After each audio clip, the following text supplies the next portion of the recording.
حضور نے ایک خبر دی ہے، اور یہ بخاری اور مسلم دونوں کی روایت ہے، کہ ایک زمانہ آئے گا کہ لوگوں کا حال یہ ہوگا، یقرؤون القرآن، قرات کریں گے قرآن کی، ایک ہے تلاوت، ایک ہے قرات، وہ جو اب فن بن گیا ہے، ولا یجاوز حناجرہم، لیکن وہ قرآن ان کے حلقوں سے نیچے نہیں اترے گا، دل تک کبھی نہیں جائے گا، نہ دل میں داخل ہوگا نہ دل سے نکلے گا۔ یمرقون من الدین مروق السهم من الرمیہ، وہ دین سے ایسے نکل جائیں گے جیسے کہ تیر کمان سے نکل جاتا۔ یہ ہے ایک فنکاری، فنکار، جیسے گویے فنکار ہیں ایسے ہی اس کو بھی ایک فن بنا دیا گیا، یہ اسلام میں پسندیدہ نہیں۔ پھر قرآن مجید کی تلاوت کرنا،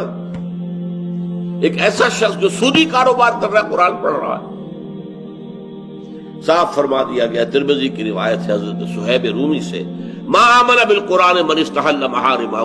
جس شخص نے قرآن کی حرام کردہ چیزوں کو اپنے لیے حلال ٹھہرا لیا ہو، اس کا قرآن پر کوئی ایمان ہی نہیں۔ جب ایمان ہی نہیں تو تلاوت سے کیا فائدہ ہوگا؟ اور ایک سب سے زیادہ سخت روایت ہے، مسند احمد ابن حنبل کی ہے، اکثر منافقی امتی قراؤہا، میری امت کے منافقین کی اکثریت قاریوں پر مشتمل ہو۔ بہرحال اللہ اس سے تو بچائے، لیکن جو میں نے آپ کو صحیح طریقہ بتایا، ٹھہر ٹھہر کر اپنی اچھی سے اچھی آواز میں تجوید کا لحاظ کر کے، کہ با کیسے نکلتا ہے، تا کہاں سے نکلتا ہے، ٹپ آف دی ٹنگ سے تا، ہا حرف سے نکلتا ہے، حمزہ علیحدہ شین، الف اور عین میں کیا فرق ہے،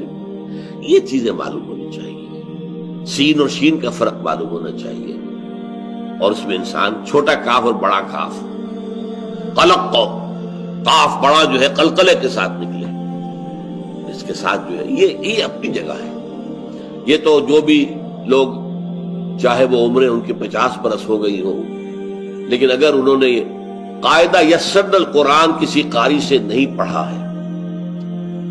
یا نورانی قاعدہ کسی قاری سے نہیں پڑھا ہے، تو اب بھی وقت ہے پڑھو، تاکہ قرآن کو صحیح طریقے پر ادا کر سکو۔